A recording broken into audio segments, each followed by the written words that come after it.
again, like we said, when we look in um, Matthew chapter 2, right? It talks about the Herod was killing the babies, murdering the babies, right? Um, looking for who? Who was he looking for?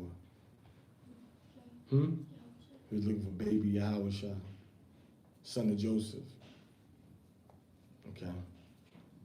Um, so when he was doing this, when you read the book of Matthew chapter 2, it talks about how Rachel was weeping. All right, so when we talk about Rachel weeping, this is coming from the book of Jeremiah. Jeremiah wrote a prophecy. He said some of these prophecies are hidden inside the Bible, right? Some of them are like, oh yeah, this prophecy says this, and this, some of them are hidden just as a plain, simple verse, very emotional or descriptive, but not telling you um, it shall come to pass. Okay. Um, so let's start in Jeremiah chapter 31. Um,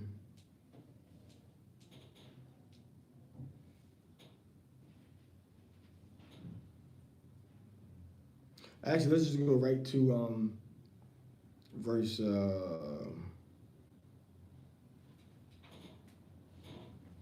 verse 15. And go read that. Jeremiah 31:15. Read that. Thus saith Yahweh, Mm-hmm. a voice was heard in Ramah, Okay. lamentation and bitter weeping. Mm-hmm. Rahel, weeping for her children, refused to be comforted for her children because they were not. So it says Rachel was weeping for her children, but Rachel died when Benjamin was born. So she had one child. You know, when she died like in childbirth. All right. So what children is it talking about Rachel was weeping for? This is talking about Rachel, the wife of Joseph, the father of, I'm sorry, Rachel, the wife of Yaquab, crying. All right, in the spirit, really talking about Jerusalem and all the women of Israel, crying because they heard what was going to happen and what did happen to these little babies that were murdered. Right? In the same spirit, a lot of our women now are still mourning because when women have abortions, because of when people, kill their babies, when people, take pills and all kinds of stuff to keep themselves from getting pregnant. And when they get pregnant, they say, I don't want this baby, so let me just go and pay somebody some money and they can suck the baby out with like a vacuum and break his body into pieces and throw it away. That's what they do when they have caught an abortion. So Rachel was weeping for her children, but so this weeping goes back to the time of Yahushua, but it continues up to now. Because now the Babylonians and the Romans and the Edomites like Herod, they don't murder us directly only.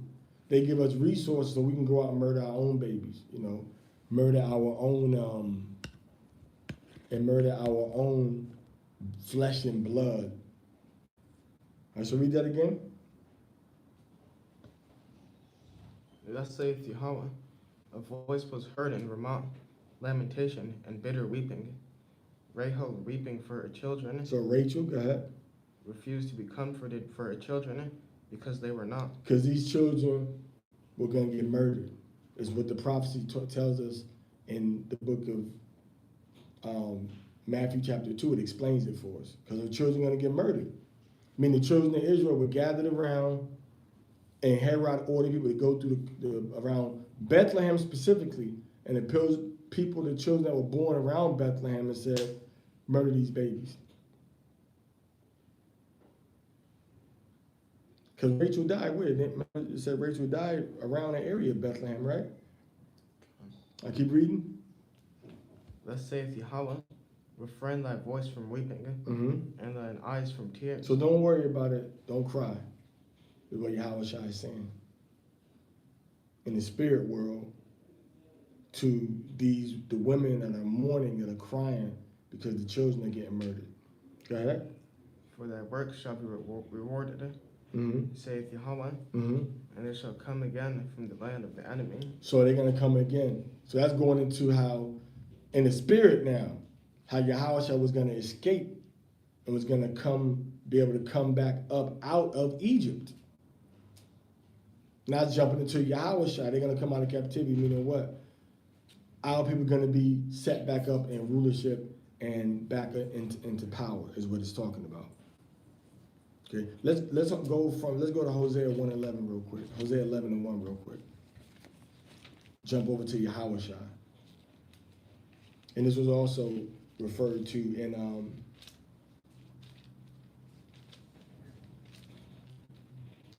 Matthew chapter 2. Let's go to Hosea chapter 11.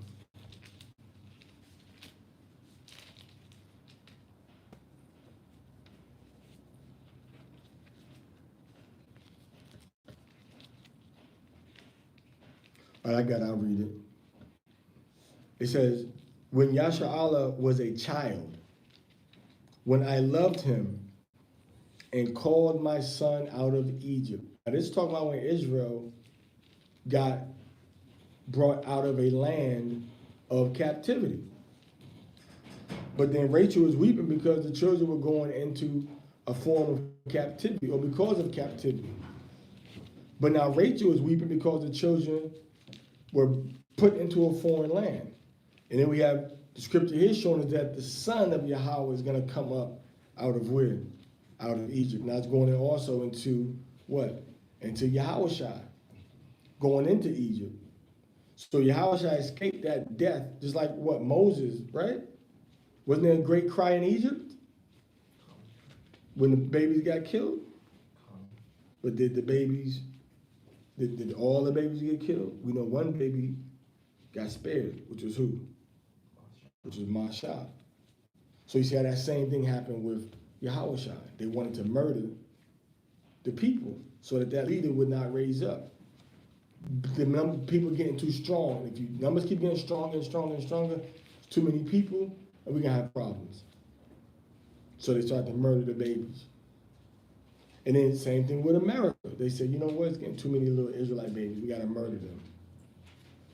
You know, we gotta feed them all types of bad food, or we gotta give them an education that's bad. We gotta make them hate each other.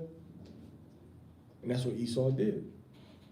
Fed us bad food, made us hate each other, and then he's murdering us also.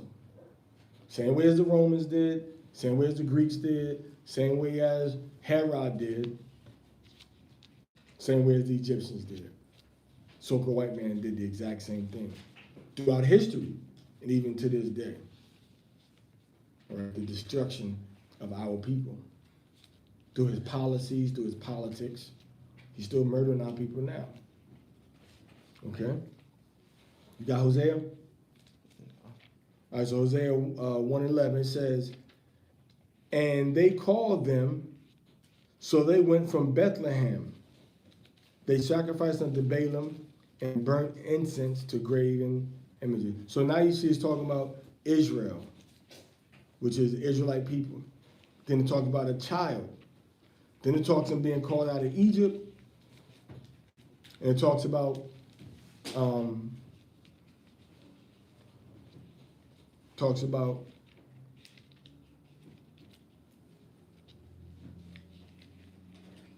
being called, I'm sorry, did it say Bethlehem? Yeah. It says, and they called them, so they went from them, they sacrificed unto Balaam and burnt incense to graven images. All right, I told Ephraim also to go, taking them by their arms, but they knew not that I healed them. All right, now let's go into verse, because this was part of the Torah portion today we're supposed to read. So let's transition into what it's saying about Yahushua and Rachel weeping, which is the Israelite women crying because their children were getting murdered. And then it goes into how Yahushua escaped that, and he was going to be called up out of Egypt, which we see happen in Matthew chapter 2. So now let's kind of go into that Torah portion a little bit. Which is going to be, let's go into Hosea chapter 11, verse 7. Let's read that. And the people are bent to backsliding me. My people are bent to backsliding me. Go ahead. Though they called them to the Most High, none at all would exalt him. So even though people call to the Most High, we want to rebel against the Most High. They don't uphold and lift up the Most High. Our people don't. Let's talk about the people that know they're Israel. What's the best way to uphold and uplift the Most High? One of the primary ways. To obey him. That's always the first thing. To obey him. But the people don't want to obey the Most High. So they do disrespect and despite unto his name. All right, go ahead. How shall I give thee up, Ephraim? How shall I deliver thee, Yashar'alah? How shall I make thee as Admah? Mm-hmm. How shall I set thee as Zeboim? Mine heart is turned within me. My repentings are kindled together. So what is this talking about? All right, Zeboim and Admah. This is going into two of the cities of the Canaanites. It's 5 Canaanite cities. For you, like I did Sodom and Gomorrah, where that they can't even build on that place again. Place is totally, it's just gone. Okay? So the Most High is saying, am I going to just totally and utterly destroy y'all? The Most High is saying. It's a question. What did he say? My heart is turned in me. My repentings are kindled. He said, no, I'm not going to totally destroy y'all. I mean, I'm not going to just punish you without no mercy. I'm going to show you mercy. Read. I will not execute the fierceness of mine anger. I will not return to destroy Ephraim, for I am Elohim, and not man, the Holy One in the midst of thee. And I will never enter into the city. I will what? I will not enter into the city. Go ahead. They shall walk after Yahweh. Mm-hmm. He shall roar like a lion. When he shall roar, the children shall tremble from the west. The children from the west. Our people have been scattered into the west. When the Most High lets that call out, our people are going to hear it and get ready to come back home. Okay? The Most High said, I'm not going to punish you and destroy you forever. I'm going to have mercy on you. I'm going to bring you back. Go ahead. They shall tremble as a bird out of Egypt, Mm-hmm. and as a dove out of the land of Assyria, and I will place them in their houses, saith Yahweh. So out of Egypt, that's going into the prophecy about what? America. And then as a dove out of the land of Assyria. Some of our people are still over, you understand, in Iran today. In Iraq. Our people scattered in the eastern parts. So our people are going to come out of those areas also, even unto this day. Go ahead. Ephraim compasseth me about with lies, Mm-hmm. and the house of Yashar'alah with deceit. But Judah yet ruleth with Elohim, and is faithful with the saints. So at this time, the Most High had a main beef going on with Israel. Judah was doing okay. He wasn't as bad as he got. Okay? So Ephraim, he said, just doing things that are false worship, false understanding, false teaching. Just false, what the Most High is saying. Okay? Chapter 12. Ephraim feedeth on wind, and followeth after the east wind. So he's wasting his time. Just vain and fickle, feeding on wind. Eating wind, what's going to happen? You're going to get full, now you're going to get the belly full of air and get gas, start burping and farting everywhere. Meaning you consuming things and you eating things that aren't going to do you any good, that's actually going to be hurting your body. Go ahead. He daily increaseth lies and desolation, and they do make a covenant with me, with the Assyrians, Mm-hmm. and oil is carried into Egypt. So they're looking at the Gentile nations, making covenants with them, making agreements so that they can be delivered from the judgment that the Most High is going to bring upon them by a different nation. Okay? So now he's saying that the Most High sees what y'all doing. That he sees that y'all are trying to make these get around repentance and putting away your idolatry. And just repent and do the right thing. So you want to do evil and try to get all these ways of how you can sustain yourself and stay up just a little longer. It's the same thing our people doing today. The Most High said, I'm going to punish you for your evils going against these commandments, going against these laws and statutes, right? And what our people do? Well, you know what? I'm in captivity, but I got to work on the Sabbath, so the Most High understands. So we did worse than our fathers. Go ahead.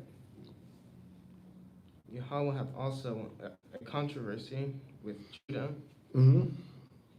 and will punish Jacob according to his ways. Same thing he told Ezekiel. Go ahead. According to his doings will he recompense him. So you're going to be punished according to the sins that have been committed by you, whether now or before. So your judgment is not going to escape you. It's going to come back around to you. All right, so according to your doings, you're going to be punished. Right, as an individual and as a nation. Okay, go ahead. He took his brother by the heel. So Jacob was holding Esau's heel when he was first born. He was grabbing on Esau's heel like he's going to be one to pull Esau out of power. He's going to be one to destroy Esau. Right? He's going to be one that's going to take Esau from the seat of government, all right, and punish him for the sins he's committed against the Most High, against us. Go ahead. And in the womb, and by his strength he had power with Elohim. All right, so what did he say? He said that Jacob was grabbing Esau's heel in the womb. And then when Jacob took his hand and put on the heel, and Esau was, taking his foot, Jacob's hand was still holding on to Esau's heel, meaning he's going to be the one for sure to bring Esau out of his rulership. And on top of that, all right, when he was wrestling with the angel, the Mala'ak, he had power with him. Go ahead. Yea, he had power over the angel and prevailed. He wept and made supplication unto him.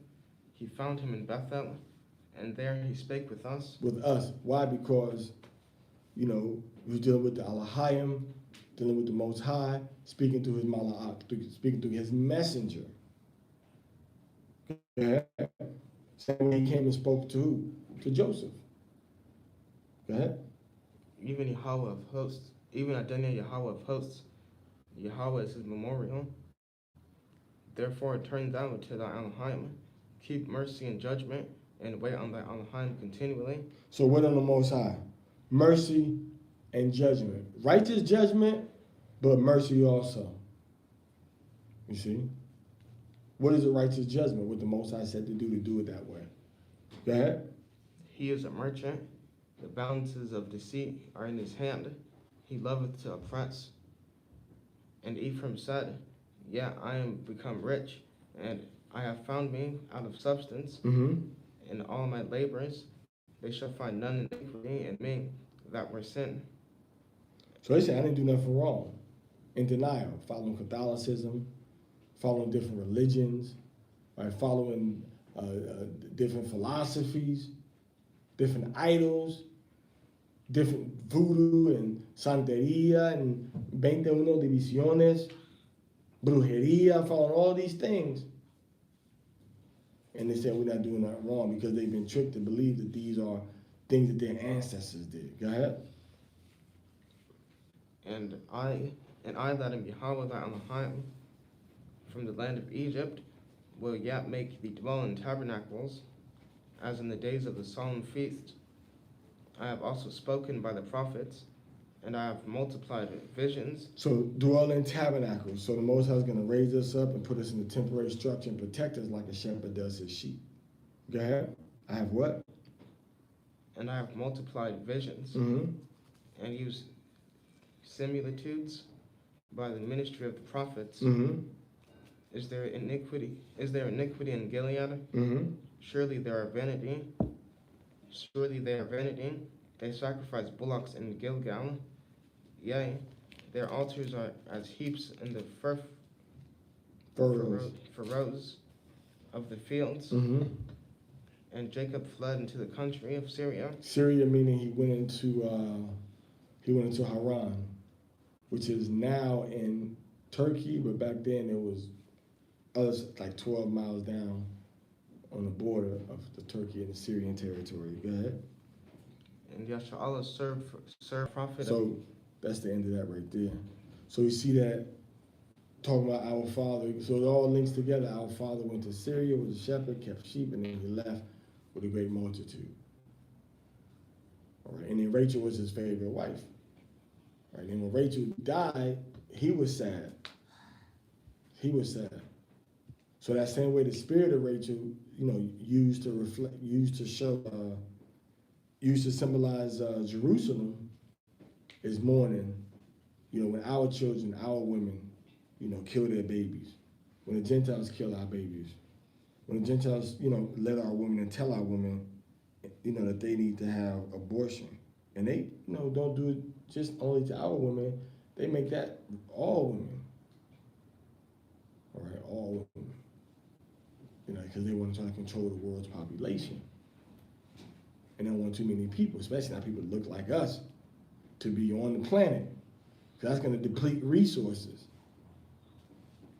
You know what I'm saying? It's going to deplete resources. Well, as you can see, like being over here, man, and then a whole bunch of people wasting stuff over here. America and the European countries are consuming a lot of the world's goods. 50% of the things that come on boats through the Panama Canal go to America. You understand what that means? That means a boat comes to the Panama Canal, it's supposed to go to Mexico, America, Canada, Central America, all right, up to Panama, up to Guatemala, Honduras. It's supposed to go up there and then go down to Colombia, Brazil, Venezuela. But 50% of everything goes to America. That means America is using as much stuff as the whole rest of the countries in the Western Hemisphere put together. All right, so they are, a wasteful culture. A wasteful people, man. They're wasteful people. So, when you look at the resources, they're trying to cut the world's population down.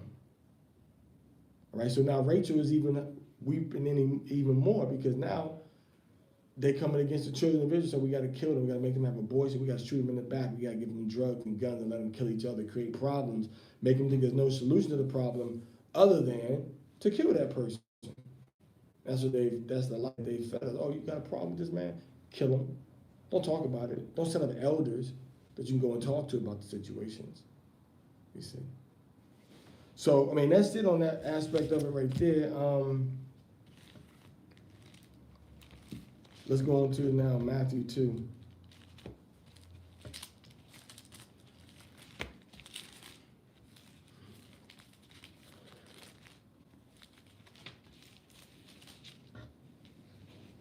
All right, so Matthew 2.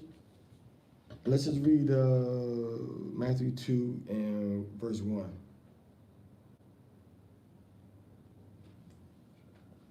Now when Yahushua was born in Bethlehem. I'm sorry, yeah. Okay, now one, he was born in Bethlehem. Let's read verse 18. In Ramah was there a voice heard, lamentation and weeping, and great mourning. Rachel weeping for her children, and would not be comforted, because they are not. So you see Rachel weeping for her children. That's what we read, was it 30, is that 40 and 15, right?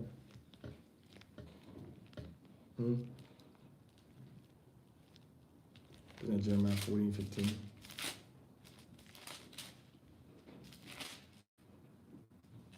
Was it 30 and 15?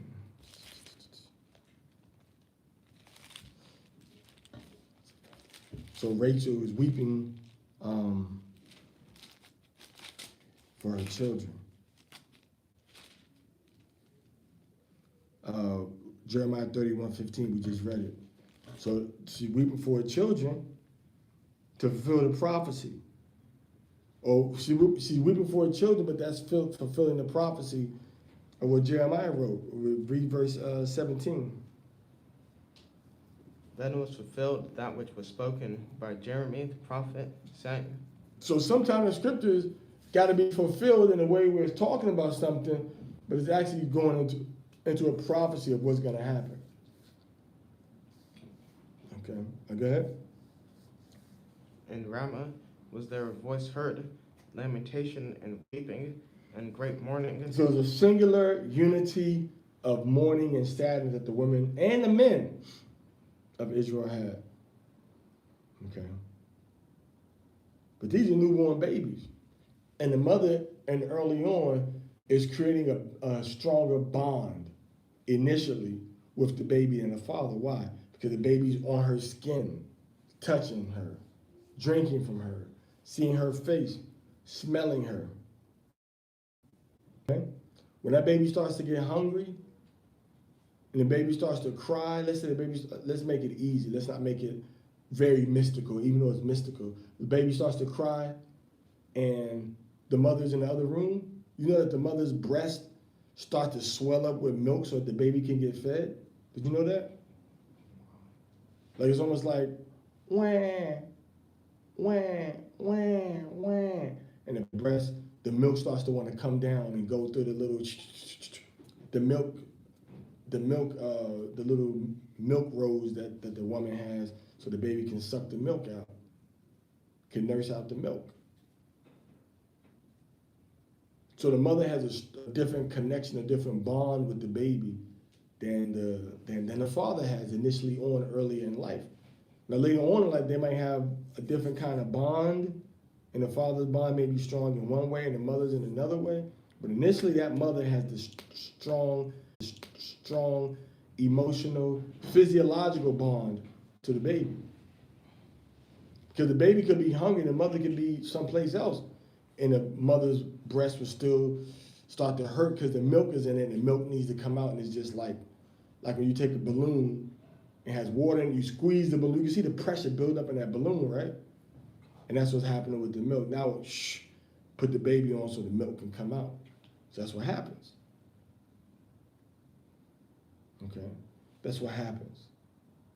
So Rachel is symbolic of Israel bringing forth these children. The children are born. And then we decide nowadays, well, let's start in the past. First, the Egyptians said, we're going to kill these babies. We're going to murder these babies. Right?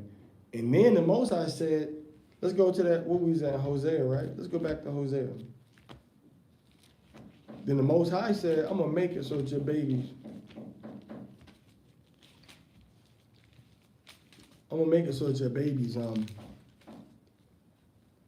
let's go to Hosea chapter 9. 9 and 13.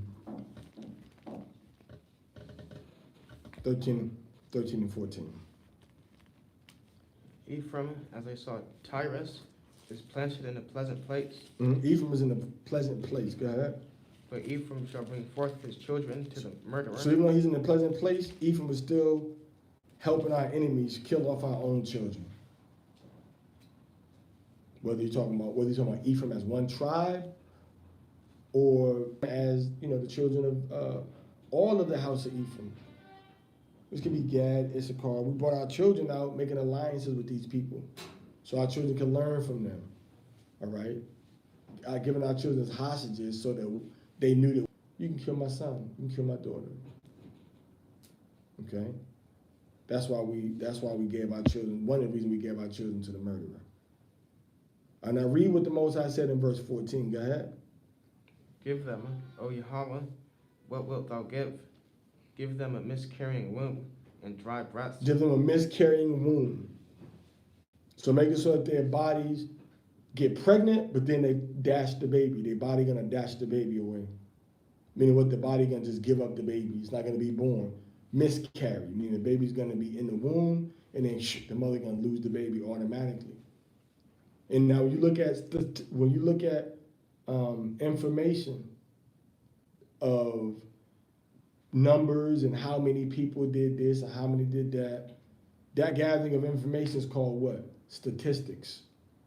So when you look at the statistics, they say that out of all of the women that are Puerto Rican, from the Dominican Republic, Mexican, Guatemala, they say that the ones from the so-called Puerto Ricans have the highest number of women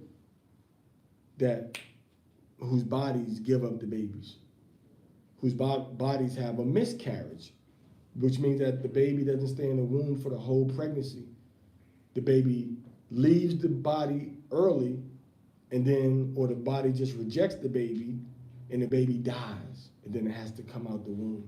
So the Most High said that's what he's going to give the children of Ephraim for the wickedness that we did against him. And then it says what? And dry breast, meaning what? The mother not even going to be able to nurse the children. All right? So now we see that, now this is Ephraim. Let's talk about the tribe of Ephraim, which is the so-called Puerto Ricans, and which is the son of Rachel. So now Rachel is like double weeping. She's weeping because of what's happening in Judah, what happened in Israel to Jacob's children under Herod, all right, and under the Babylonians. And she's weeping because of what happened in Puerto Rico and Cuba, North America, South America, when the children and her children, Rachel's children coming from Joseph, specifically dealing with Ephraim, Puerto Rico, when women got pregnant, and she just stopped she just could not carry the baby no more, and she would give up the baby. And these are statistics this is information that they have to show you that this is talking about the same people, how these people are the tribe of Ephraim. But now Rachel is weeping. So now what they do is they have the abortion clinics, and our own people go in. I'm pregnant, but I'm in college, or I don't want to be with the father, or somebody raped me, or I'm not ready for a baby, so what I want to do? Can you murder my baby for me, please? Can you just kill my baby so I don't got to worry about it? And the U.S. government has laws that say, you know what? No problem. We'll murder your baby for you.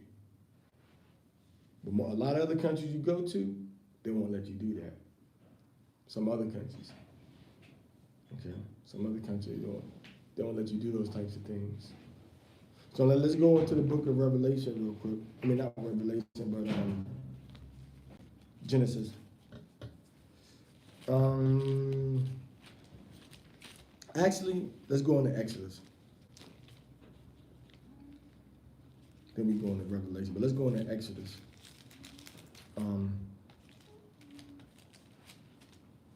Let's look at chapter 1.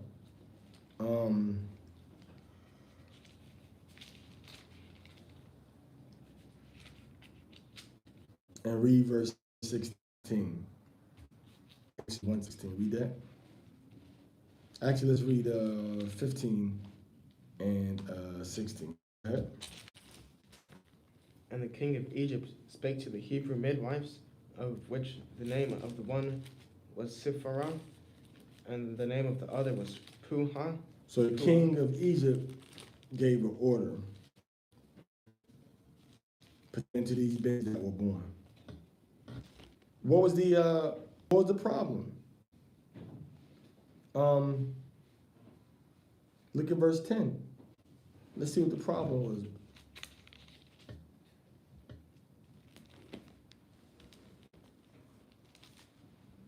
Go ahead. Come on, let us deal wisely with them. So the king of Egypt said, let's deal wisely with these people. Let's use wisdom and deal with this problem of these people becoming so great, so wonderful, so powerful, so many of them. Okay? When we go into Exodus chapter 1, verse 7. And the children of Yasharallah were fruitful and multiplied abundantly. So they're having a lot of babies, right? And waxed exceedingly mighty. So even in captivity, they were getting stronger. Yo, the Israelites, man, they men are training. They doing little martial art exercise amongst themselves. Even though we got them in captivity or they live in our country, but they still playing little play sports like things like what? Like capoeira. They're still doing things like different kung fu style, like monkey style and all of that. They're still kind of fighting each other, and they're getting stronger and mighty. Mighty meaning like they saw that these people were so many that there were a number of them and it could be a problem. Now, Israelite men were, oh yes, and just all soft and, oh, I'm an Israelite man, shalom. Wouldn't have been no problem. They wouldn't have been scared of a bunch of men that, oh, no, it's blood. But these were men that was tough, that was strong, that were warrior, that would kill you if they needed to, as we saw with who? You put your hands on my people, what's going to happen? Watch what happens to you when I get a chance. Who did that? Who did it? Huh? Moses, Masha. Oh, you want to kill my brother? Okay. Psh, psh, psh. Let me bury you now. And then his own people. The thing is known. I got to run now. Okay. So they were mighty, and the land was filled with them, just like America. Just like the North American Indians. We were so many, just like Brazil. We were so many, they said, we got to kill them off. We got to just murder them. We got to put them onto reservations. They came in North America and just literally just started, they wanted to just exterminate all of us, man. Then they brought our brothers on the slave ships and said, well, you're going to have y'all work. Then he said, we're going to kill them. We're going to lynch them. We're going to burn them. Rachel weeping for her children. Rachel still weeping for her children. Go ahead. You in Exodus chapter 1 and you read in verse 16 now, right? What verse I tell you to go to, 16? 10. Yeah, okay, read 10. Lest they multiply, and it come to pass that when there falleth out any war. Meaning they get so many in their population that if we have a war, what's going to happen? They join also into our enemies. Now, why would we go and join our enemies? What difference would that make? If we were just docile people that couldn't fight, whatever, that's saying that we had might, we had strength, we had power, and the Egyptians were fearful. They were not fearful. You could really say that that the Egyptians were worried. They were worried that we might raise up against them and fight. Not yet. And fight. So they said, no, we don't want to fight. I got an idea. Why don't we just kill them? This white man's problem, everything, right? Just kill them. Let's kill them. Israelites, kill them. There's too many roaches. Kill them. I don't care what he killed. Like he did in Vietnam with napalm. Oh, there's too many Vietnamese people raising up against us. What do we do? Well, we'll just make some napalm, a special little bomb, and we'll just drop it on the whole forest. Where they hiding at in the forest? How are we gonna get in the forest to kill them? We don't. Know what we do? We just burn the forest. Oh, there's too many Israelites in. What we're gonna do? This is burn. That's what they did. They burnt the whole forest to kill a few soldiers. So the animals, some of the bugs, the birds, chipmunks, squirrels, because they didn't go through and said it wasn't a fire that spread over the whole place. Dropped the napalm. I'm gonna show you a video so you can see how napalm worked. It just burned the whole area. All right, just burned the whole. You got a cramp in your foot. It just burned the whole area. I'm gonna show you a video, show you how napalm worked too. Right, so now you got this thing going on. So they said, okay, we're gonna kill them. Let's kill all of them. So his solution for the Israelites was what? Let's kill them. We got a problem with the Israelites. What are we gonna do? We're gonna kill them. So they thought that we were gonna rise up against our enemy. Now, when you look at American history, they did the same thing. And we all know about that, right? You all know about the counter COINTELPRO, right? counterintelligence program, when they said they had to stop the rise. They said black, but they said they had to stop the rise of the black messiah that can organize something unified and maybe electrify Israelite people. They use that exact word, black messiah. Black messiah. That's what they said. U.S. government said. All right. So now the U.S. government had that same policy. We're gonna kill them. During the 60s and going into the 40s and the 30s, well, let's say like the 50s, but then going into the 60s and 70s, there were Israelites that were leaving Russia, leaving America, going over to Russia. Because Russia said, man, come over here with us. We don't got no problem with y'all. A lot of brothers got up, went over there. Look at the history of Paul Robeson, how he was dealing with Russia. And a lot of other Israelite people dealing with Russia. A lot of Israelites leaving America, going over to France. French people over there didn't have no problem with them. They said, okay, we ain't got no problem with y'all. It was the French government that was going to invade Haiti and doing all that evil stuff against our people over there, as it was in America. It was evil in different places, but generally, when you look at what our people said from their own experiences, when they went to them places, they didn't have no major problems with white people. All right? They have no major problem with white people. Russia. No major problems. So they thought that we were going to join with our enemies, they thought that we were going to join with their enemies over in Russia. So what they do, they say, well, we got to start killing them. So that's when they start killing the Black Panthers, killing the American Indian Movement brothers, killing the brothers from the Brown Berets, killing the brothers from Martin Luther King Jr. and them, killing brothers that were Muslim, killing brothers that were Christian, killing everybody. They were killing everybody that they thought was a threat. So the same thing we see happening in Egypt, Rachel weeping for her children, happened in America. Rachel weeping for her children, getting destroyed and murdered. All right? So let's do it wisely, because if our enemies raise up and we have a war, they're gonna go against what? They're gonna do what? Read again. That when there falleth out any war, they join also unto our enemies and fight against us, and so get them up out of the land. So why didn't they want us to leave the land? Because we was integrated into that country. They didn't like us, but they didn't want us to go nowhere. Why? Because we were the lifeline of what was going on in that country. From the time of Joseph forward.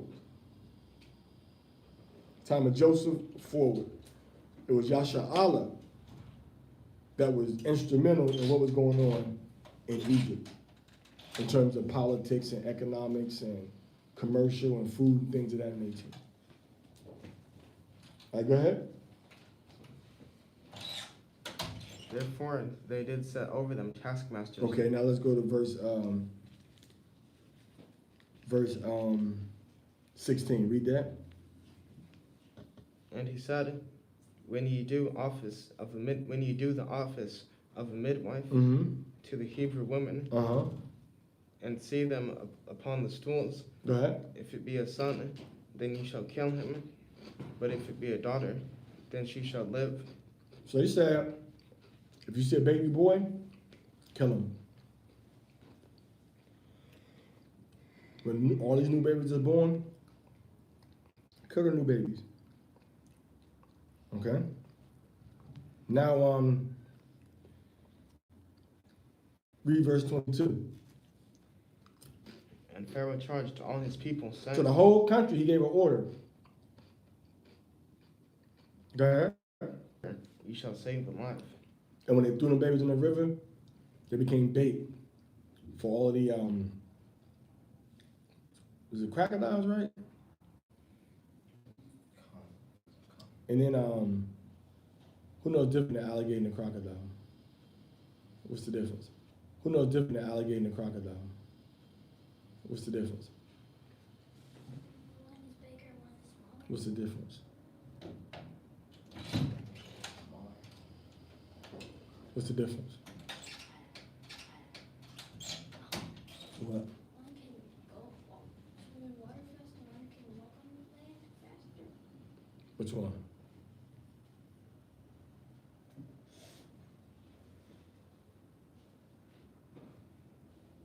So which one's smaller?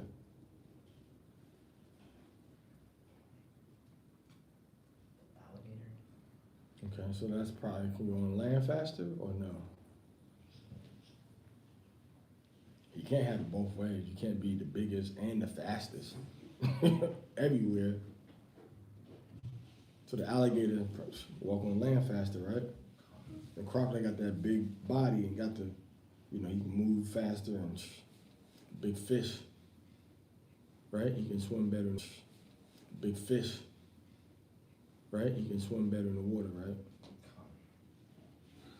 All right, so they started feeding our babies to their little creatures over there in Egypt, in the water, crocodiles, feeding the babies. That's they threw them in the river, so they had crocodile god that they worship. So then down south in Florida, they did the same thing.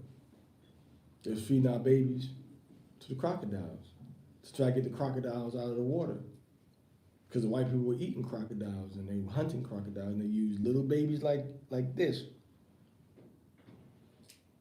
Or even maybe like a little boy like that. Tie him and then wait for the crocodile to come out the water. And then when they come out the water, pop, pop, kill him. Or alligator, mainly like an alligator bait. Alligator bait. So they've been doing this evil from Egypt to ancient Israel. This is before we even got into our own homeland, okay? Rachel was weeping for her children. All right? What verse were we in?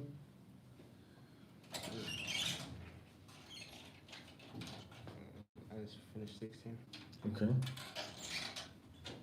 Now, you was in 22, remember? So they said when it's a baby, a boy is born, throw him in the water, into the river. And you don't gotta worry about no cleanup, because the crocodiles, they're gonna eat everything. So we see that's what they did. In the time of Yahushua, the Herod, the descendant of the Maccabees, believe it or not, was Nabatean. I mean, was a Edomite, was an Israelite. But his mother's side, it was Nabatean, which is like Ishmaelite family of people. Okay. So now we see that Pharaoh said, okay, we're gonna kill these babies. We're gonna kill these babies. Right, and this is about 686 BC they did this. 1486 BC they did this. Right. All right, so let's go into Rachel was weeping for her children. Let's go into Revelation chapter 6.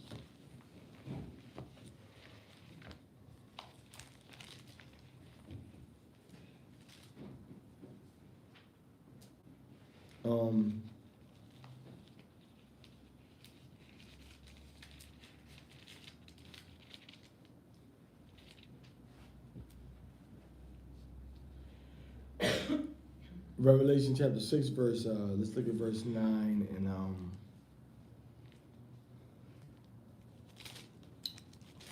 9 and 10. Read that. And when he had opened the fifth seal, To the fifth seal. Go ahead. I saw under the altar the souls of them that were slain for the word of Elohim. So people that were slain, so that the word of Yahweh may be fulfilled, and for proclaiming and not being ashamed of the word of Yahweh. Go ahead. And for the testimony which they held. In the testimony which they held, meaning that they were holding firm to the testimony with the word of Yahweh. They were strong in their belief and wasn't about to let nothing go.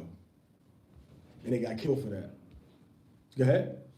And they cried with a loud voice. So they cried with a loud voice. Go ahead. Saying, How long, O Yahweh? So how long, O Yahweh, do we have to wait? How long? All right. Go ahead. Holy and true, Mm-hmm. dost thou not judge and avenge our blood? So Yahweh, you are holy, and you are true. So Yahweh, you are holy, and you are true to your word. How long is it going to be that you do not judge and avenge, take vengeance on who? Avenge what? Our blood Avenge our blood. Go ahead. on them that dwell on the earth. So the Israelites that got killed, the Most High is going to get vengeance. Give us revenge hour. All right. So the little babies that got murdered by Herod, the babies got murdered by the American system. All right. Margaret Sanger. You got to look at a video called Ma'afa 21. It shows you how the U.S. government set up programs to exterminate, to destroy the mind of, and to literally murder Israelite babies from all tribes, especially once they come to America, from all tribes. Targeted those people, specifically targeting people that are of Negroid and Indian, people that are of Negroid and Indian descent, Black, Hispanic, and Native Americans, specifically targeting those people. Not Chinese, not Africans from Nigeria, all right? Not Africans from Ghana, okay? Not Japanese that come over, not Hindus that come over, but specifically targeting. Can you imagine a commercial, of a poster in Hindu? Pregnant and don't want your baby? We have the perfect solution for you. Can you, baby? We have the perfect solution for you. Can you imagine that? But yeah, they got billboards, big announcements written on paper. Oh, you have a baby, don't want it? Call us, we'll deal with it. Right then they had it on I think in Cleveland in Columbus they had that on was it Cleveland Avenue, right? They had a big abortion billboard. Then a little ways down, the people had another billboard that said, "You pregnant? Come help us.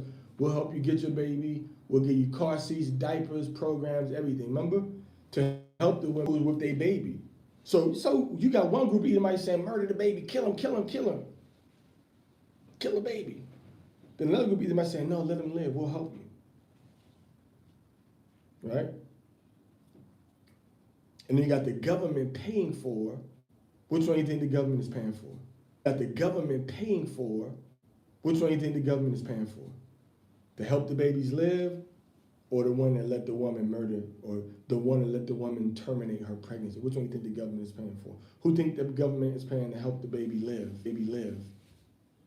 Who think they're paying for help the baby die? The government is giving money so that the babies get murdered, to have the abortions. So the government don't give a level of respect to the laws, commandments of the Most High. So America has some nerve, right? They crying over people getting murdered in all different cities. White people getting killed, black people getting killed. They crying about that. Oh, they got killed and murdered, somebody, whatever, whoever it is. Sad occurrence when somebody unexpectedly gets murdered and killed for a reason that's unprovoked. Possibly even unexpectedly gets murdered and killed for a reason that's unprovoked. Possibly even unjustified. Sad. Very sympathetic toward the parents, children, whomever it is. Very sympathetic toward that. No matter what the race, color is, I'm very sympathetic toward you losing somebody that you love. I'm very sympathetic if a dog's puppy gets killed in front of the mother. This is very sad, right? It's very sad. Like, seriously sad. But how sad are these same people with these abortion clinics scattered all over the world in America, telling Haitians, well, you know what? We're not going to give you no money for y'all government if y'all don't let us put abortion clinics. Africa, you gotta let us put abortion clinics in your country if you want us to give you certain monies. That's a requirement. See that? Now you bring it by the ghetto areas throughout America. Abortion clinics accessible everywhere. Termination. And guess what? If you don't have money for an abortion, a lot of times the American government will pay for you to be able to have the abortion.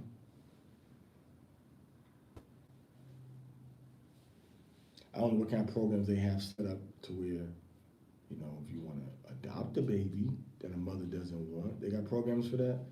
Where the U.S. government will pay for that process to happen. I never heard of that. Have you?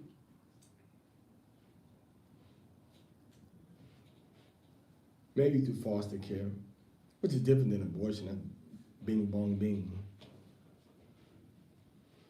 So anyway, the point is that the Most High is going to avenge these deaths that took place, the murder that's been committed against our people. So Rachel is still weeping for her children.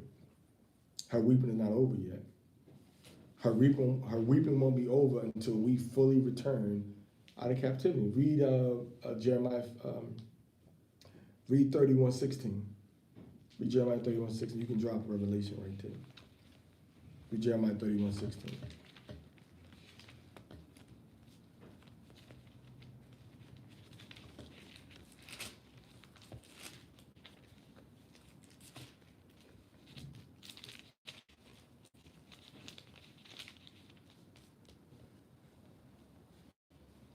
Thus saith Yahweh, refrain thy voice from weeping, and thine eyes from tears. See how I said, you know what, it's okay.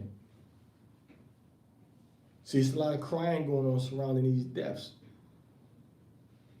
Remember that the people said, oh, how long are you not going to judge the people for what they did against us? So people in heaven are not saying, oh God, forgive them. They ain't being like Yahushua. Yahushua said, Father, forgive them, for they know not what they do. They ain't being like Yahushua. It said they saying, how long before you go take vengeance on these people that murdered us? Ain't that what it said? O Yahweh, holy and true, how long does thou not avenge and judge them? Right? Avenge and judge them that dwell on the earth. How long before you go issue judgment and judge these people? Are you going, oh God, forgive them? It's easy to say now, but once you get up there, you be like, hold on, how you get here? How you get here? Oh, this is ridiculous. They killing all of us? Oh, yeah, how long before you judge and get a vengeance on us? That's what they saying to the Most High. All right. So now, it says what? The people, Rachel, Yahweh said, don't cry. Don't cry. That's what Yahweh said. Don't cry. Keep your ears, keep your tears back. Go ahead. For thy work shall be rewarded. So everything you're doing, you're going to get paid back for it. All these good things you're trying to do and your love that you have in your heart for the children, you're going to get paid back for that. Go ahead. Saith Yahweh, and they shall come again from the land of the enemy. So your children are going to come back from the land of the enemy, from the captivity. Go ahead. And there is hope in thine end, saith Yahweh. At the end, everything, all the hope is going to be fulfilled.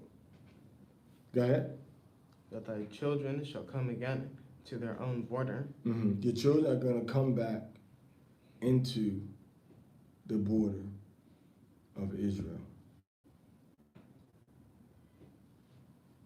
They're going to come back. Like, look what it said about Ephraim. So you're going to come back. The children are going to come back into the borders of Israel. So we're going to go back to our land. But read verse 18. I have surely heard Ephraim bemoaning himself. I heard Ephraim crying and bemoaning himself. What? Thus, thou hast chastised me. You have beat me. Go ahead. And I was chastised as a bullock unaccustomed to the yoke. As a bullock that was unaccustomed to doing the labor, doing the work. Ain't that what they always say? That when they put Gad and Ephraim in slavery and Issachar, that we didn't want to do the work. That's some kind of way we just died. And I also give the Most High took us from. Now we had captivity, but the so-called white man was literally working our people till we died.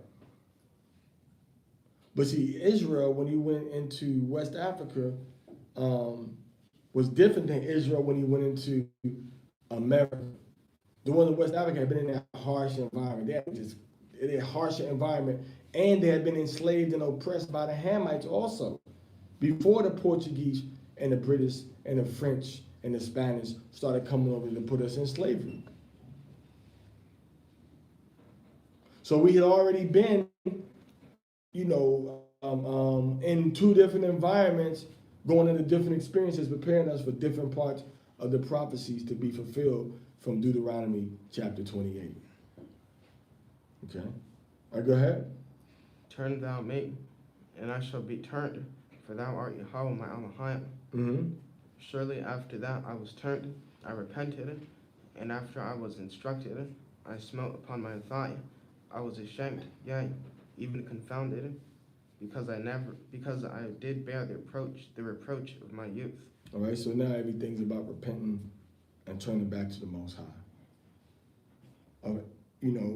Operating as the chosen of the Most High, being ashamed of the evil and the wrong that we did. Because you think when they brought Judah in captivity and slavery, you think Judah was ready to slave? Judah, Benjamin, Levi was just, oh yeah, we're ready to be slaves, but where's the work at? Nah, they was like dying too. So then Esau started to become wise in his wickedness. Okay? He started to be like, okay, you know what? If we want good workers, because all the Gadite warriors, you try to come and conquer our people, what we gonna do? You try to come and conquer us, there's gonna be two groups of people, the weak and the strong. And who gonna get away? Strong. Who gonna be left? The weak. But see, that's the difference when they came into Africa. To get the Israelites that had fled into Africa when the Romans took over our country of Israel from 66 to 70 AD under General Titus and his evil, wicked father, Vespasian, who was the emperor of Rome at that time.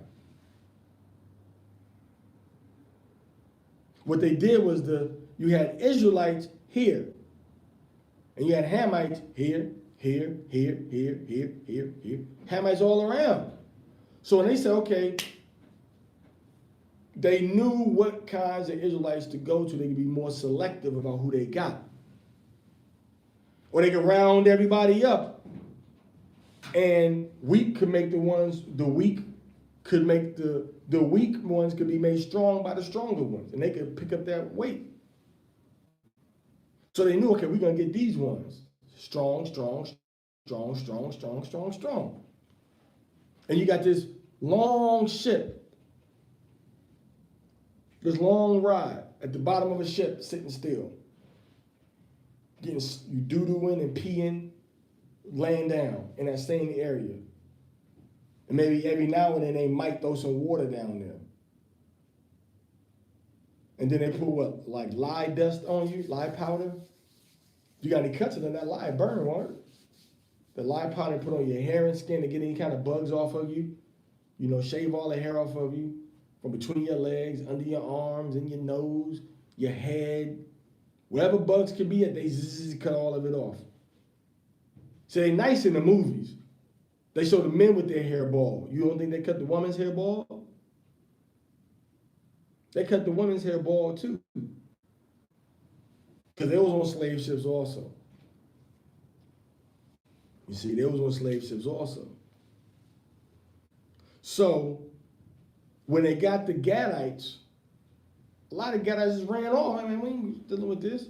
Gadites that couldn't run, that maybe was weaker, they stuck around. And because they were weaker, maybe some of them brothers did die off. Maybe some of them didn't die off. But this says that Ephraim was unaccustomed to bearing that yoke like an ox. Ephraim wasn't used to that. right? Because Ephraim was chilling on the beaches. Ephraim was building the houses, you know what I'm saying, was fishing, worshiping their little gods or God, worshiping Hayuya. Well, not Hayuya, but Yaya and Yaya El Yunke, the rainforest over there. That's what they were doing. They wasn't doing a whole bunch of slavery and captivity for everybody. Talking specifically about Ephraim. And then Gad as one of the stronger tribes of Ephraim. Why did I say stronger? See, understand how the white man is just kind of stupid sometimes, right? On the one hand, he's saying, oh, the North American Indians was weak. Right? So they wasn't slaves. Okay, well, how do we fight y'all off for 200 years without you beating? The two don't go hand in hand, do they? Just like, how do you have a people in slavery for like over 100 years that rise up against you and beat you like the French did like the Levites in Haiti did against the what? The French. You see that? How does that happen? Because the spirit of the Most High move or take off you determine what and how you're going to do. The Most High made us weak. Because if it was all Gadites over in the North American slavery, they wouldn't have had to bring nobody from West Coast of Africa, would they? Just like the Most High had to take the strength out of Judah for Judah to come into slavery. Because look, understand this. The people that they say were weak are the people they say didn't last in slavery. But them the ones that gave them the biggest fight, right? And the people that said that they were stronger are the ones that they beat in war and put in slavery and gave up the least amount of fight. See how the Most High did that? Where else do we see the Most High doing that at? Where he changed a person's whole character around to fulfill the prophecy. Where we see that happening at? With Esau. Remember, Esau was a mighty hunter, right? Check the Mazataka. Esau was a mighty hunter, right? And then the Most High said what? The scripture says what? It says Esau came from the field and didn't have no food. And he said, man, feed me, I pray thee, with the same red pottage. For I am what? I am faint to the point to die, right? Man, I'm hungry, bro. Like, man, give me something to eat. Give me your birthright. I bet. Come on, evet. You see that? Evet. So he said, give it to me. He said, okay, give it to you. But see, the Most High changed his spirit. See, that's so the Most High could take the spirit on and off of Gad, Ephraim, and Judah like he want to. So in your mind or your heart, you may be thinking of saying one thing, right? Right?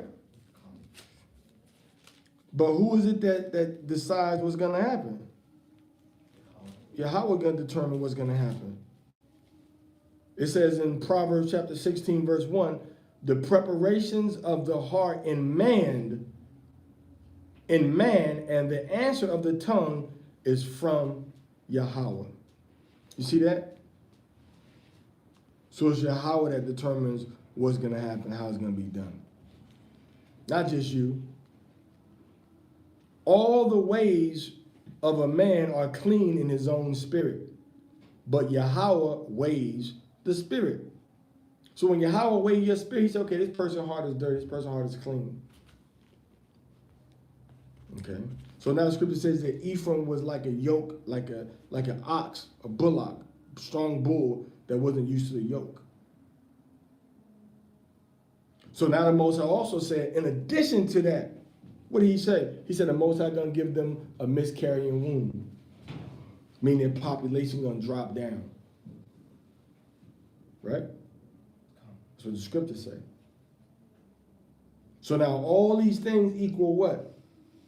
Killed off during slavery, captivity, miscarriages, killed off by conquering people, murdering our sons and daughters, mothers and fathers, grandparents, grandmother, granddaughter, grandson, grandfather. All that equals what? All that equals Rachel weeping for her children. So now we get into Yahushua. That is a major weeping happening. Why? Because it was done by the Edomite that called himself a Jew. Herod called himself a Jew. An Edomite called himself a Jew, but didn't practice the laws and customs of the Torah. And he said, I got to kill all these Israelite babies. That's what he decided to do. I'm going to kill all these Israelite babies. And that's what he did. He killed the Israelite babies. All right. That's why our people, they need to make sure that they're in this position where nobody can come in and harm the family. Nobody can come in and harm their wife, harm their daughter, harm their sister, or harm their brother. The brother should be ready to defend the sister. The sister should be ready to defend the brother. You'll see these movies to where, okay, everybody saw on Walking Dead, right? When Negan was like, just had people sitting around, was killing everybody, right? Okay, so if I'm gonna die, bro, you think I'm gonna die just with you? Okay, kill me, I'm ready. There's so many of you all. I'm gonna die fighting. So I'm gonna take my chance against, what's his bat name? Lucille, right? His bat was named Lucille, with the spikes on it, the barbed wire tied around it, right? I'm gonna take my chance with Lucille. That's what I'm gonna do. I'd rather go out like that. You see what I'm saying?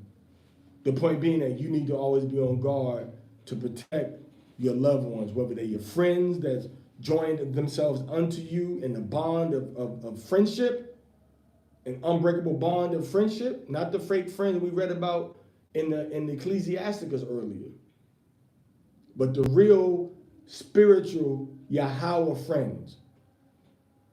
Those friends right there, right? Or whether it's your family, you need to be able to defend male, female, need to be able to defend male and female. Whether it's with sticks, with the fork, all right, with your shoe, with your jacket, with your scarf. Don't you know there's martial arts where it show you how to take a scarf and defend yourself with just that scarf? Hey, welcome. Shalom Lakam. Shalom. You said so. These are things that you need to understand and know and learn as a person that loves people that are around you. You see? So that's what we need to do. Okay, so now the point we're making is what? The point we're making is that Rachel is still weeping for her children. And Yahushua was a tremendous weeping. Why? Because this was the marking of the arrival of the Messiah that was going to be crucified and die for our sins. So, okay.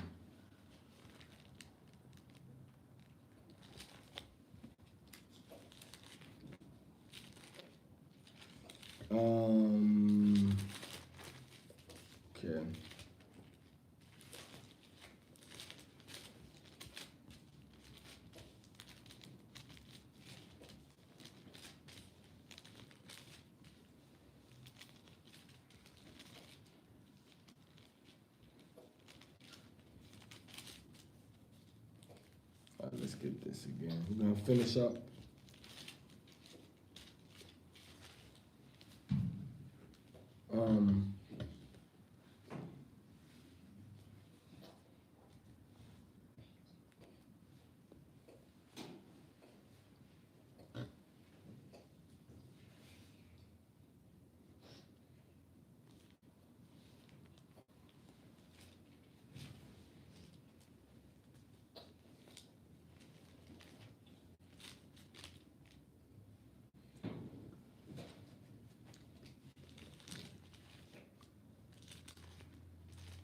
We can call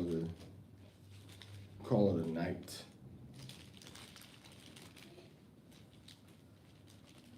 In shining armor.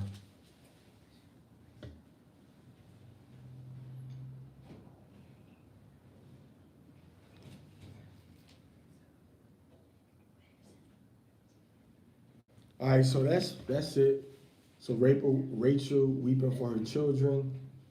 All right, the oppression and the death and the genocide that they've been putting upon us, for literally a millennium. They've had programs in place from the Romans up until now, where they literally where they've been trying to murder us, and destroy us. And them programs are still going up until today. Right now. They still doing it, right? They still doing it. Right now. All right, they got something new they doing or something?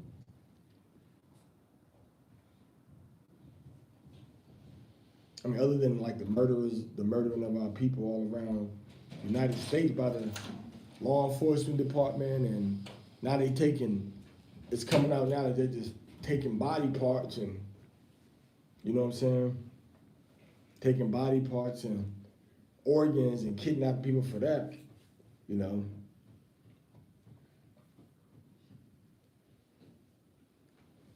All right, so that's pretty much it. Any questions or comments? What? Hmm? Are pets real friends? Yeah, you can call a pet a friend. Yeah, you can call a pet a friend.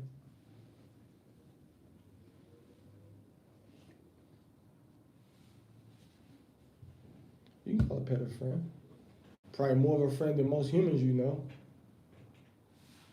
Because if it's you and one of your friends, a person you think is your friend, beside you, and somebody running towards you with a knife, what you think your friend is going to do? If you see a person running towards you with a knife, what you think your dog is going to do? Bite that person? Run toward that person and try to bite that person. All right? Run toward that person, try to bite the person. So you can probably be better off, getting a dog and feeding your friend to your dog. If your friend was a little hamster or something. Or if your friend was a chicken that you didn't want to feed. But now, so yeah, having your little dog or whatever, your dog or certain birds, certain animals too, like a quash, a cozimundi.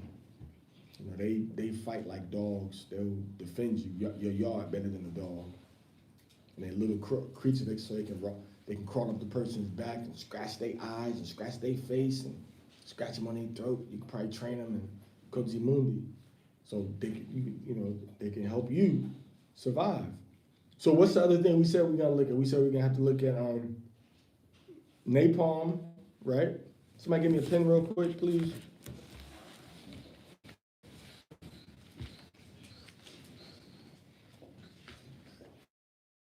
All right.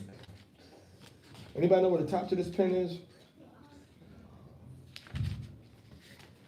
Okay, so we said we're gonna look at napalm. What else? My Alpha 21.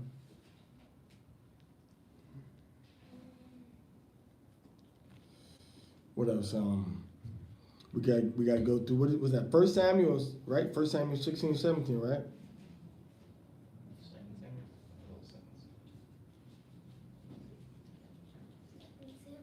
Hmm? Did I say 15, 16, 17, or 16, 17, and 18? So we got to read that. And then,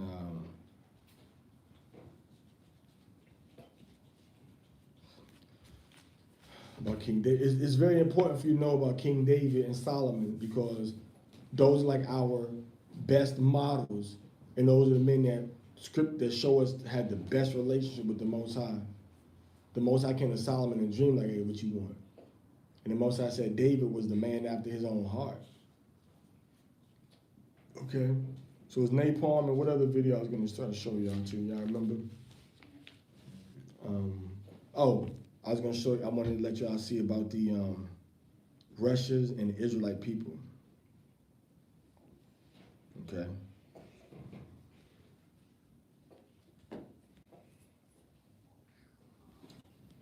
And then you gotta look at the about AIM, which is the American Indian Movement. You gotta see about that and about the Brown Berets. Okay. And you can look at the movie Panther. And in addition to the movie Panther, you can look at the history of the Black Party Panther self-defense. The Black Panther Party's self-defense. Okay. Then you can look at global genocide. Because the U.S., what happens at the UN has a policy where they go in, and the UN Security Council is made up of all, it's only like, Japan's not on the Security Council, are they? China is, right? Is China on the UN? Look that up, somebody. It's China on the UN Security Council.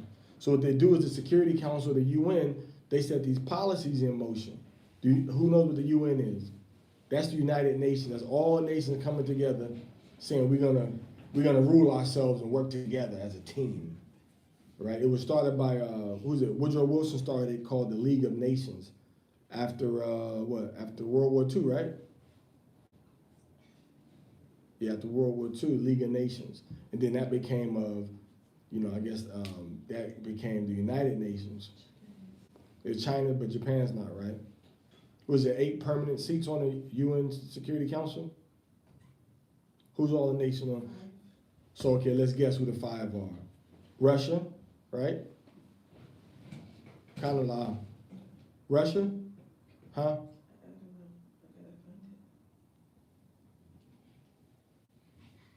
So probably America, Russia,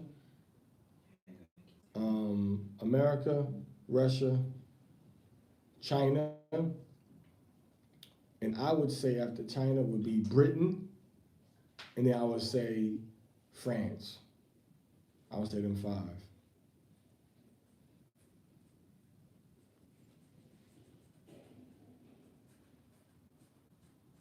Maybe not the UK though, but we'll see. All right, so what the UN does, they go into countries and they say, well, we need you to participate in our banking system, which is called the International Monetary Fund, to help. We'll give you a loan to help get your country off the ground. You got to pay us money back, because all these countries are companies. So they have oil, they have steel, they have wood, they have coal, they have animals, they have farmland, okay? They have special stones. They have all these resources in their country, and what they do is produce these resources, sell them to different nations around the world, make money, and pay money back to the UN that gave them money to start the businesses. So it's like a big company. And they charge a high interest rate to do this. All right? So with in Bolivia, the president Evo Morales, he kicked the United Nations bank out of his country, because there's certain countries that don't have United Nations International Monetary Fund banks in their countries. Right? Iran doesn't. Right? Iran doesn't. Afghanistan doesn't either, do they? Afghanistan doesn't. Afghanistan. Bolivia didn't, but now they got a new president, so that new president probably gonna bring the IMF back in there. Okay? So you gotta look at the water. No IMF countries. Okay, so the permanent members are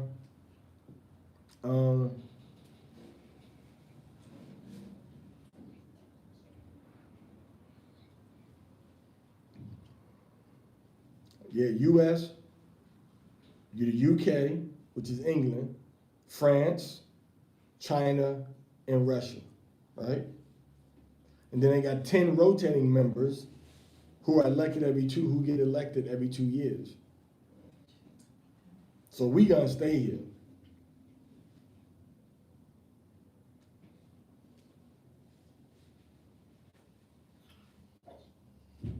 Okay.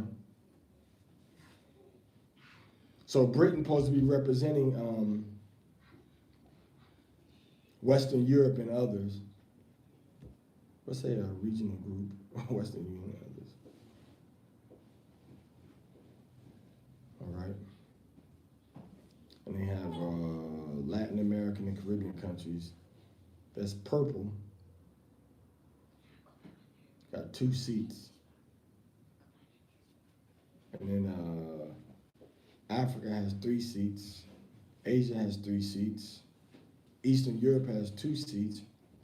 Latin America has 2 seats. Then as small as Western Europe is, right? How many seats you think they got? 1, 2, 3, 4, 5 seats. So all of the whole continent of Africa has 3 seats. Little Western Europe has 5 seats. Okay? Central America, South America, and the Caribbean, they have 2 seats. The whole Western Europe has 5 seats. So you see how racist that is already, right? I'm like, nah, bro, like, we don't need to be a part of this. We cool. But who got all the resources? Where's the resources at?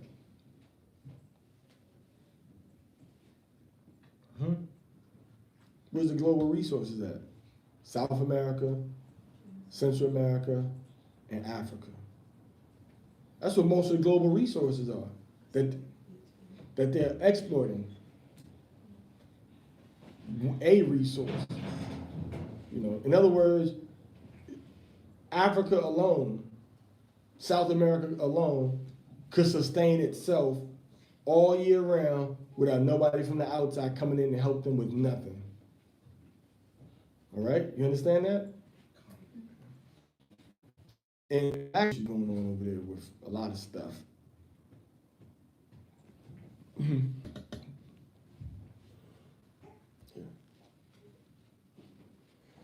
All right, so the non-international monetary fund countries, the global genocide, abortion, they call it Planned Parenthood. Okay? But it's not Planned Parenthood. What Planned Parenthood means, I didn't plan to be a parent, so can you help me kill my baby? That's what Planned Parenthood is. Okay? That's what Planned Parenthood is. So all of your things are why Rachel is weeping.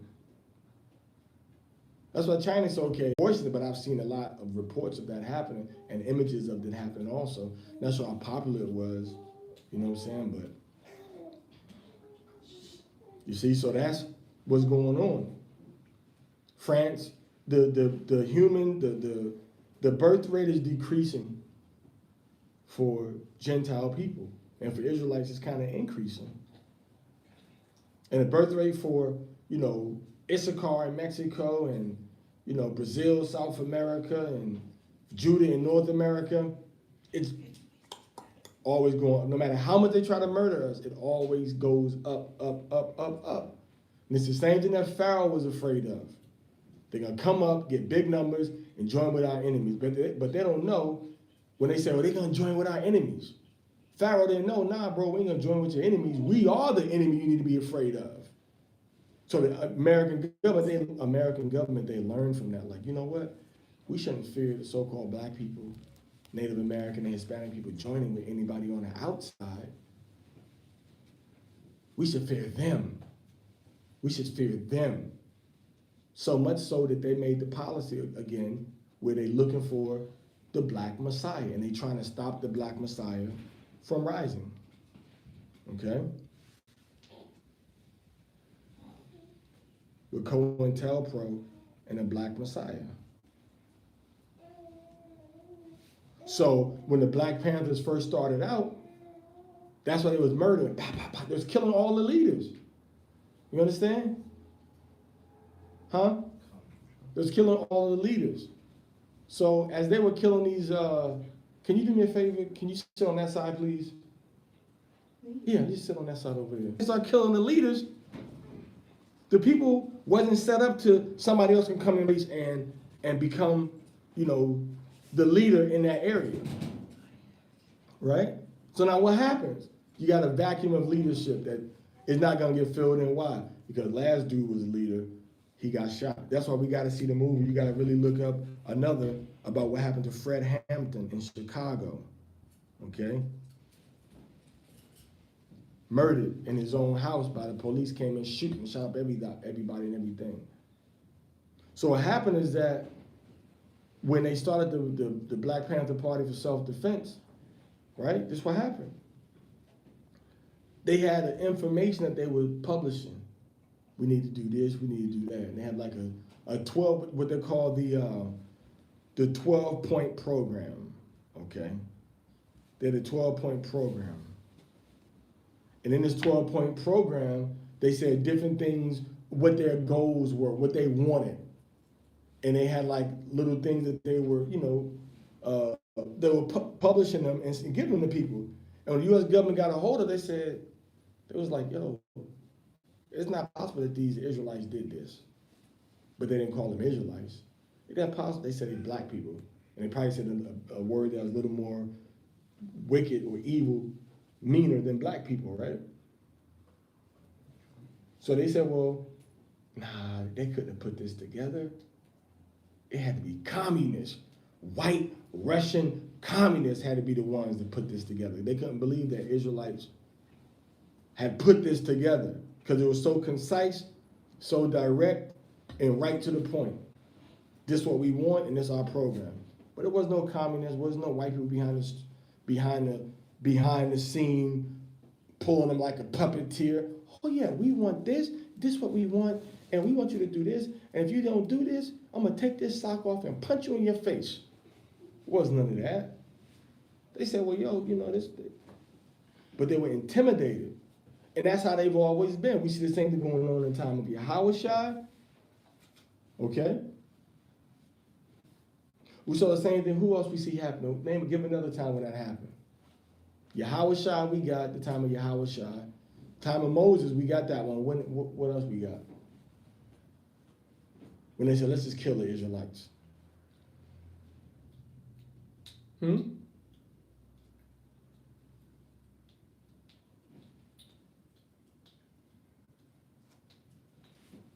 Anybody? Anyone? Let me want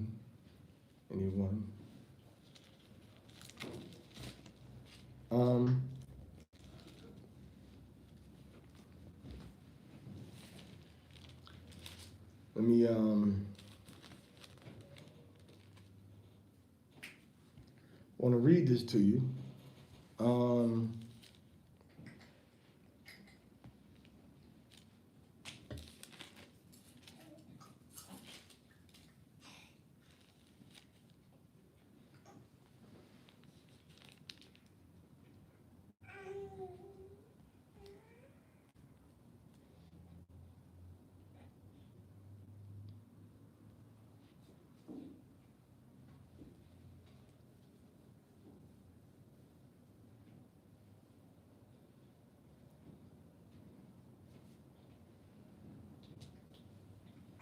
So when we look at 1 Maccabees chapter 1, it says that there was great mourning in Israel in every place where they were. The princes and the elders mourned. All right? And when they had taken the spoils of the city, 1 Maccabees chapter 1 in different verses, he set it on fire and pulled down the houses and walls thereof on every side. But the women and children took they captive and possessed the cattle. All right, so that's what they did. Thus they shed innocent blood on every side of the sanctuary and defiled it.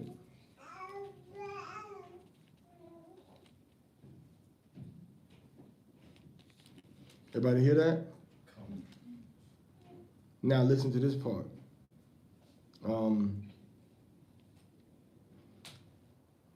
They set up altars and groves and chapels of idols, and they sacrifice swine's flesh, pigs, and unclean beasts. All right? That they should also leave their children uncircumcised and make their souls abomination with all manner of uncleanness and profanation, to the end that they might forget the law and change all the ordinances. That's what they wanted to do. All right, that's what they wanted to do, the Israelites to do. All right, so let me read this part. Okay, now I'm keep going. At which time, according to the commandment, they put to death certain women, right? Certain women that had caused their children to be circumcised. And they hanged the infants about their necks. So they hung the babies and killed the moms too. And rifled their houses and slew them that had circumcised them. Howbeit many in Israel were fully resolved and confirmed in themselves not to eat any unclean thing. Wherefore they chose rather to die, that they might not be defiled with meats, and that they might not profane the holy covenant. So then they died, and there was very great wrath upon Israel. So you read 1 Maccabees chapter 1 and chapter 2, you see exactly what the Romans or the Greeks, what they did to the children of Israel. And where else in the Bible do we see that they tried to slaughter and murder just all of the Israelites? Where else do we see that?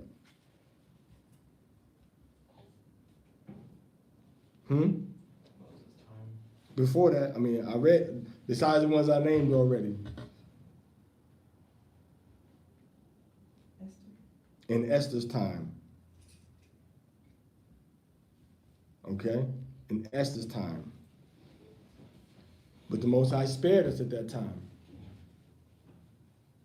And where else we see it when the Assyrians conquered us, we see it happen also. And when we got taken into captivity into Nineveh, we see it happening there. We see it all throughout the Bible. So they've always come in, we're going to just slaughter everybody. Our people specifically. Mexico, all right? Puerto Rico, Cuba, North America, South America, Central America, Trinidad, Bahamas. So-called white men just came in murdering everybody. So this is the legacy that he has created on the earth, and this is why the Most High has to pay him back.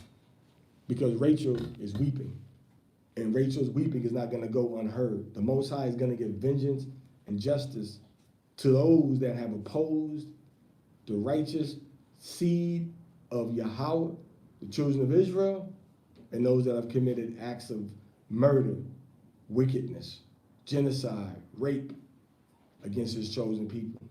As he has sown, so shall he reap. So Rachel's weeping is not in vain. The Most High told her, your children are going to come back home within your borders. Con? All right. So that's it for right now, Mario. That's it for right now.